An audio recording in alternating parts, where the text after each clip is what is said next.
만약에 뭐 T1이 저를 고소하더라도 오제한테 이제 템퍼링이나 이런 오해는 좀 풀어주고 싶은 마음이 있어요. 일단은 뭐 억울한 게 가장 크긴 하고요. 뭐 메일로 협박성 메일도 보기 시작합니다. 진짜 감당하기 힘들 정도로 욕을 먹어가지고 나 너무 억울해 이대로 못 살겠다. 내가 진짜 나가서 당했다. 네, 두 번 우승을 했는데도 그렇게 존중받지 못한다는 게 끼로는 뻑인데 불렀다. 이 정도로 알고 있는데 비슷한가요? 비밀리 조항이 있기 때문에 존중받지 못한다고 표현할 수밖에 없었던 거고 따지고 보면 여보선수 나가는 소리일 수도 있거든요. 롤 프로게이머 제우스 본명 최우재 롤드컵 2연패 신화를 이룬 T1의 제우패국회 5인방 중 제가 바로 이 탑라이너 제우스 선수입니다. 항저우 아시안게임 금메달 비롯해서 수많은 대기록을 보유한 세체탑을 넘어 역체탑을 거론할 때 절대 빠지지 않는 대선수지요. 2024 롤드컵 우승 달성 후 곧 T1과의 계약 기간이 끝나지만 T1과 제우스는 당연히 계약 연장을 할 거라 예상됐습니다. 제우스 선수의 T1 사랑은 각별했고 T1 역시 강한 계약 연장 의지를 보여왔기 때문에 하지만 예상을 뒤엎고 제우스의 한화생명 이적이 발표되면서 한국은 물론이고 세계 롤판까지 충격에 빠졌습니다. 외신의 속보까지 뜰 정도였어요. 자, FC 바르셀로나의 간판이 루이스 피구였지요. 피구의 레알 이적 후 바르샤 팬들이 돼지머리를 던졌던 것처럼 라이벌 구도의 상대팀으로 이적한 유명 선수가 기존 팀의 팬덤에게 비난받는 일이 스포츠계엔 꽤 있잖아요. 아니나 달라 제우스도 한화 이적 발표 후에 꽤 욕을 먹었습니다. 아니 근데 하나도 못지않은 강팀인 건 맞지만 T1 한화가 바르샤 레알급의 그 살벌한 라이벌리 구도까지 아니잖아요. 그런데 왜 제우스의 한화 이적에 그렇게까지 비난 여론이 생긴 걸까요?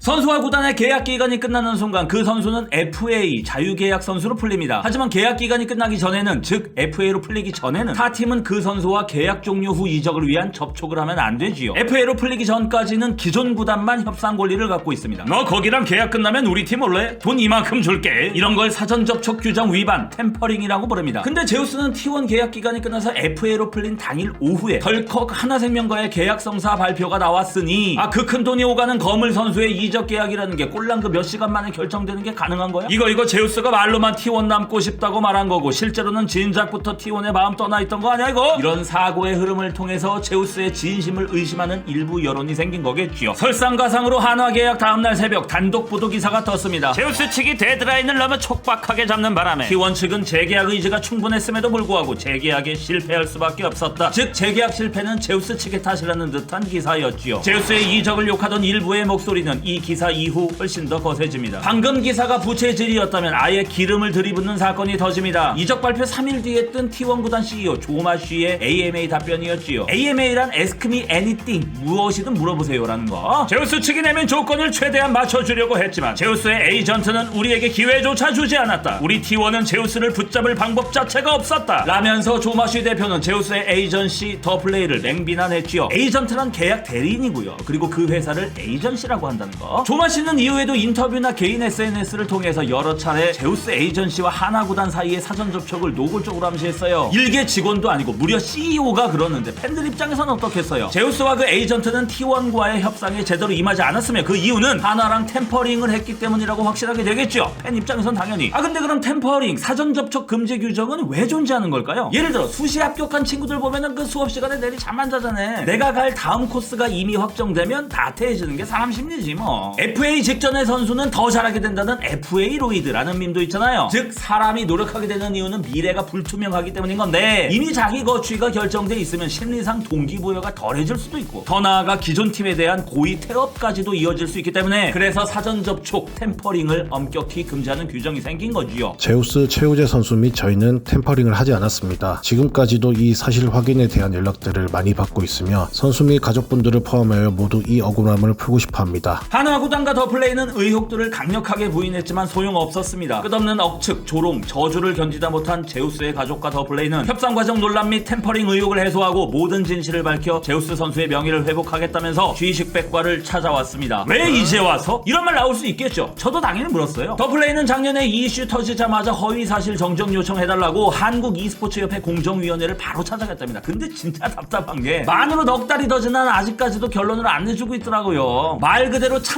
참다 이거 말고는 명예회복할 방법이 없어서 그래서 결국 G10백글을 찾아온 거라고 더플레이는 호소했습니다. 자, 그래서 더플레이 측이 제시한 물증과 주장을 기반으로 가장 크게 논란이 됐었던 제우스 FA 해제 당일 2024년 11월 19일을 중심으로 타임라인을 구성해봤습니다. 상호간의 오간 구체적 금액과 계약기간 등의 조건은 비밀 유지 조항에 의거 공개할 수 없음을 양해 부탁드립니다.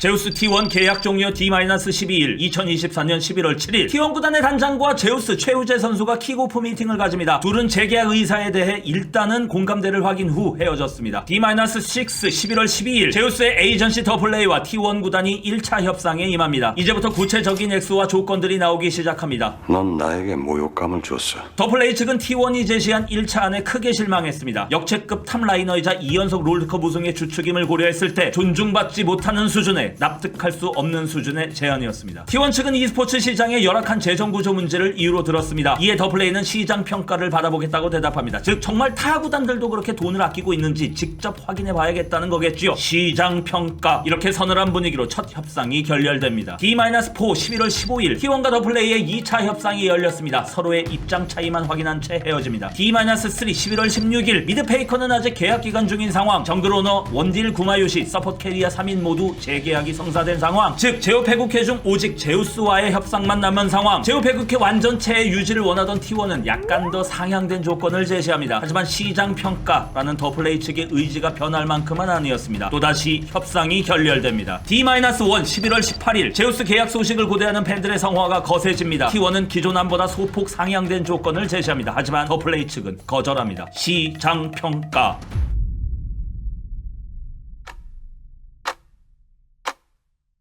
D-Day 2024년 11월 19일 오전 9시 제우스 최우재 T1 계약 종료. 9시 정각 FA로 풀린 무소속 제우스의 시장 평가가 드디어 시작됩니다. 11월 19일 09시 정각을 기점으로 더플레이 에이전트의 전화기에 어마어마한 양의 전화가 걸려오기 시작합니다. 그 중에는 당연히 해외 구단들의 연락도 있었습니다. 한국 LCK 팀들보다 훨씬 높은 금액의 제한이 예상됐지만 한국을 떠나고 싶지는 않다는 제우스 선수의 의사에 따라 더플레이는 해외 구단들의 제안을 모두 거절합니다. 11시 44분 1차적으로 시장의 평가를 확인한 더플레이는 T1 측에 전화를 걸어 첫 번째 역제안을 합니다. 13시 32분 역제안을 들은 T1 측은 더플레이에게 최종안을 제시합니다. 13시 48분 이후 더플레이 측의 고민이 깊어지자 T1 단장은 저희도 인내심이 바닥난 것 같아 라는 메시지를 더플레이에게 전송합니다. 더플레이는 이 문장을 통해 T1 측의 협상 의지가 사실상 사라졌다고 판단합니다. 더플레이는 결국 T1 측의 최종안을 거절합니다. 13시 50분 T1 측의 요청으로 제우스가 직접 통화에 임합니다. 타 구단들이 제시한 금액과 큰 차이가 없다면 T1과 재계약하겠다. 14시 14분 우재야 일단 만나서 얼굴 보고 얘기하자. T1 측은 제우스 선수와의 대면 미팅을 요구하면서 강남 T1 사옥에서 당시 제우스가 위치한 인천 송도로 출발합니다. 이에 더플레이는 한화의 계약 데드라인 때문에 15시 안에 결정해야 한다. 송도에 도착하시면 15시 데드라인을 못 맞출 것 같다. 제시안이 더 있다면 유선으로라도 제안을 달라. 14시 43분 데드라인 15시까지 단 17분 남았습니다. 인천가는 제2경인고속도로는 상습 정체로 유명합니다. 더플레이는 T1에게 같은 내용을 한 번 더 요청합니다. 15시 정각 한화에서 더플레이 측에 전달한 15시 데드라인이 지났습니다. 무슨 할 말이 남아서 날 부르는고? 하지만 더플레이는 T1 측의 찐찐막 제안을 듣기 위해 한화와의 데드라인을 조금 더 뒤로 늦춥니다. 15시 10분 T1에서는 결국 유선상으로 최최종안을 전달합니다. 15시 20분 더플레이는 T1의 최최종안에 다시 역제안을 합니다. T1 제시안의 금액은 고정하고 계약기간에 대한 조정이었습니다. 15시 30분 T1은 계약기간과 관련된 역제안을 수용할 수 없다고 답했으며 대신 다른 안을 제시하였습니다. 하지만 더플레이는 T1의 마지막 안을 최종적으로 거절합니다. 그리고 제우스는 더플레이를 통해 한화로 결정했음을 T1에 정중히 전달합니다. 이에 T1은 알았다고 답변합니다. 2024년 11월 19일 15시 40분경 제우스 최우재 한화생명 계약 확정. 16시경 이미 계약 협상은 종료되었지만 인천 송도에 도착한 T1 관계자들은 제우스의 앞날을 축복한 후 작별했습니다. 23시 31분 한화의 탑라이너였던 도란 선수의 T1 이적 소식이 알려집니다.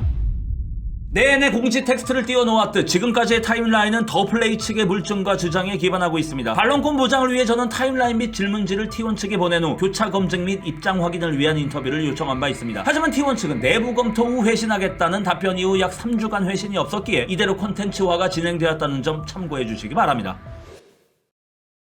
야, 뭐 이거 전행 긴박하다 그죠? 완전 긴박물이야 긴박물. FA 선수 계약이라는 게 이렇게 스릴 넘치는 건지 처음 알았어요 이번에. 여튼 이렇게 FA 해제 당일에 폭풍이 휩쓸고 지나간 후 다음날 새벽 협상 결렬의 원인이 제우스 측의 아름답지 못한 매너 때문이라는 뉘앙스의 아까 그 단독 기사가 떴고 더 플레이를 저격하는 조마시 CEO의 AMA도 연이어 떴죠. 그 이후 루키 시절부터 자신을 키워준 친정구단 T1을 오직 돈에 미쳐 떠나버린 배신자라고 제우스 선수는 비난받기 시작합니다. T1과 제우스가 협상할 수 있는 기회를 박탈한 오로지 돈의 영혼을 받는 악덕 에이전시 라고 더 플레이는 비난받기 시작했고요. 아무리 초단위로 수십억의 몸값이 오르내리는 긴박한 FA 당일이라 하더라도 긴 세월 동고동락한 팀이라는 특별한 감정을 고려할 필요는 없었을까? 어떻게 얼굴 보고 얘기하자는 T1의 다급한 부탁마저 안 들어줄 수가 있는가? 소위 돈보다 중요한 인간관계의 감정론이 대두됩니다. 이에 더 플레이는 회사와 제우스 선수의 명예를 회복하기 위해 이 G10백과 인터뷰를 결정하게 됐다고 말하고 있습니다. 이 대목에서 저는 박찬호 대박 계약의 그 에이전트가 생각나더라고요. 아무리 우리가 비웃음 당하고 욕을 먹는 한이 있어도 감성적 추상적 요소의 개입을 최대한 배제하고 우리가 맡은 선수에게 가장 큰 숫자를 안겨주는 것이 에이전트의 제1목표이자 의무라고 생각한다. 언뜻 너무 삭막하고 영철해 보이기도 합니다만 구단들에게 악마의 에이전트라 불리는 스카포라스가 선수들에게는 도리어 수호천사라 불리는 걸 생각해본다면 에이전트라는 직업의 본질과 고충이 조금 이해되기도 했습니다. 게다가 오직 자기 이득을 위해 제우스를 다른 구단에 팔아넘겼다 라는 주장 자체가 애초부터 틀렸다고 더 플레이는 말합니다. 왜냐하면 더 플레이가 제우스를 대리하면서 받는 에이전트 수수료는 0%였기 때문이죠. 제우스가 이 계약으로 뭐 100억을 받든 1000억을 받든 더 플레이 측에 떨어지는 돈은 단 한 푼도 없다는 얘기였습니다. 당연히 제가 물었죠. 그럼 당신들은 제우스를 대리해서 뭐가 남냐? 여러분이 남습니다. 사실상 T1과의 재계약을 확정적으로 생각했기에 에이전시의 역할이 거의 없을 것으로 예상했다. 이로 인해 에이전트 수수료로 돈을 벌기보다는 향후 선수를 위한 마케팅 스폰서십으로 수익 모델을 잡았다. 더 플레이는 제 질문에 이렇게 설명했습니다. 즉 에이전트 수수료 0%를 통해 선수에게 더 좋은 조건의 계약을 안겨주고 그렇게 더 좋은 컨디션과 퍼포먼스로 선수가 더 잘 되면 당연히 광고랑 스폰이 더 많이 들어올 것이고 그걸로 돈을 벌 계획이란 건데요. 뭐 대충 게임 BM으로 치자면 부분 유료와 무료 게임 수익 모델 같아 보입니다. 그죠? 자, 현재 한국 LCK에서 마케팅 스폰서십에 제일 유리한 구단이 어딘가요? 압도적인 팬덤을 보유하고 있는 최고 인기 구단 T1이겠죠. 우리가 만약 오직 내가 먹을 돈에만 미친 사람들이었다면 제우스를 어떻게든 최고 인기 구단 T1과 계약시키려 했을 것이다. 하지만 우리는 그러지 않았고 더 좋은 환경과 조건을 제시한 한화를 택했다. 즉 우리의 제일 목표는 에이전시의 이익이 아닌 선수의 이익이었다는 것이다. 라는 것이 제우스의 에이전시 더 플레이의 항변이었습니다.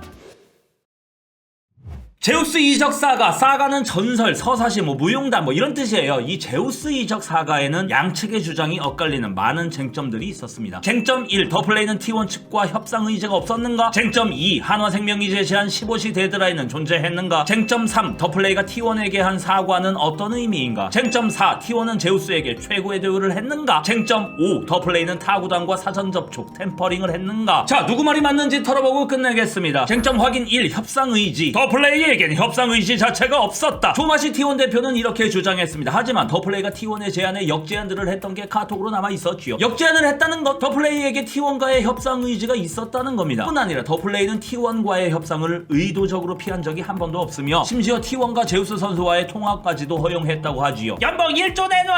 만약 더 플레이가 이렇게 비상식적인 역제안을 했다면 그것도 사실상 협상 의지가 없었다고 볼 수 있을 텐데요. 그죠? 근데 더 플레이의 역제안은 상식 범위 안에 있었어요. 왜냐면 T1이 물은 조건, 한화가 물은 조건, 타 팀이 물은 것보다도 낮은 조건이 상식 밖의 조건인 건 아니니까. 그죠? 또한 이걸로 도미세 주장까지 한 번 더 세게 반박이 됩니다. 왜? 더 플레이 측이 만약 이 위를 불렀다면 오직 돈만 받다 라고 주장할 수도 있겠지만 그게 아니라 T1한테 이쯤 어딘가를 불렀잖아요. 이게 아까 그 말이죠. 타 구단들이 제시한 금액과 큰 차이가 없다면 T1과 재계약하겠다. 결론적으로 더 플레이 제우스 측에게 협상 의지가 있었다 없었다 싸움에서 있었다 측이 물증을 내민 상황이기 때문에 그게 조작됐다는 걸 입증하지 못하는 이상 T1의 재반박은 쉽지 않아 보입니다. 쟁점 확인 2, 데드라인. 15시 데드라인 이야기는 거짓이라고 조마시 T1 대표는 주장했습니다. 하지만 지금 날 거짓이라고? 이 역시 더 플레이가 제시한 카톡 물증에 의해 15시 데드라인은 실제로 존재한다는 걸 알 수 있었습니다. 이건 역시 반박을 위해선 물증 조작을 입증하는 수밖에요. 자, 근데 이 데드라인 얘기가 되게 중요한 이유가 뭐냐면요. 당시 한화의 탑라이너 도란도 제우스랑 같은 날 같은 시각에 FA가 풀렸거든. 더 플레이가 데드라인까지 한화 한화에 답을 안 주면 어찌 됩니까? 그럼 한화가 도란 선수랑 재계약해버릴 게 거의 확실하잖아.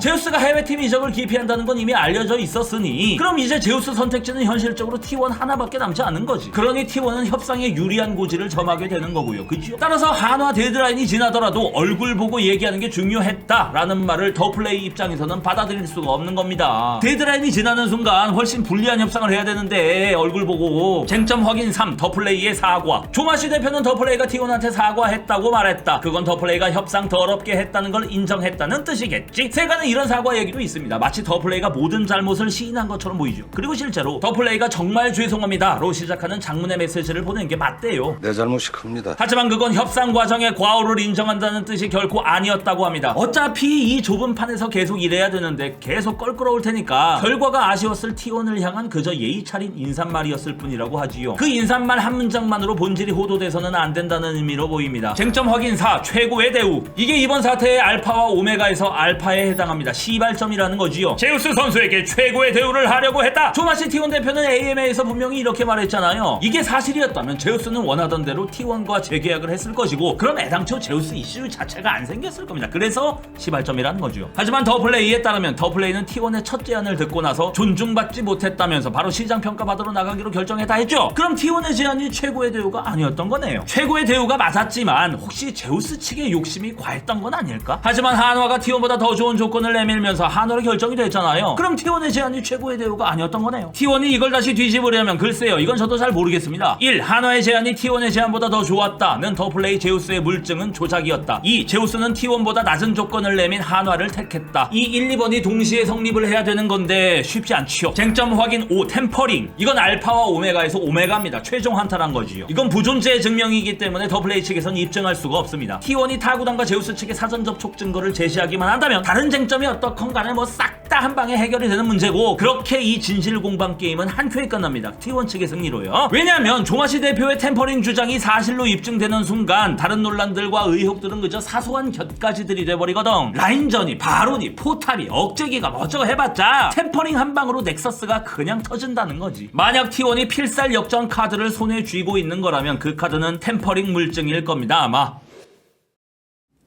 우리는 아직 T1의 얘기를 듣지 못했습니다. 어디까지나 제우스 선수의 에이전시 더플레이 그리고 더플레이 측의 변호사가 제시한 물증과 주장에 의거하여 만들어진 영상임을 시청자 여러분들께서는 반드시 감안해 주시기 바랍니다. 그저 한쪽의 얘기라는 거지요. 아직 더플레이 측 주장에 대한 T1 측의 공식 대응은 없다고 알고 있으며 저 역시 T1 측의 회신을 끝끝내 받지 못했습니다만 만약 T1 측의 유효한 반박이 나올 경우 사실관계는 달라질 수 있다는 건 역시 시청자 여러분들께서는 반드시 고려해 주시기 바랍니다. 그저 일방의 얘기라는 거지요. 제가 왜 이렇게 한쪽 일방 한일 쪽방 거리느냐? 솔직히 공개 안 한 물증들 오프 더 레코드까지 다 듣고 보면서 더플레이 쪽이 맞는 걸로 마음이 어느 정도 기울었어요 저는. 게다가 반론권 보장해 드렸는데도 T1의 회신은 없었으니 더 그렇죠. 그럼에도 저는 100% 빼박이라고는 절대 단정 짓지 않았고 여러분들도 그러시길 부탁드리고 싶습니다. 왜냐면 100% 빼박 물증이라는 게 얼마나 위험한 물건인지 저는 겪어봤기 때문입니다. 주식백과 시작하기도 한참 전 제가 학고 BJ였던 9년 전 2016년에 롤판에 캬아 헬퍼 의혹 사건이 있었습니다. 커뮤니티에 올라온 물증들을 보고 캬아님의 헬퍼 사용을 확신한 후 저 역시 그 비난 행렬에 동참했습니다. 하지만 그건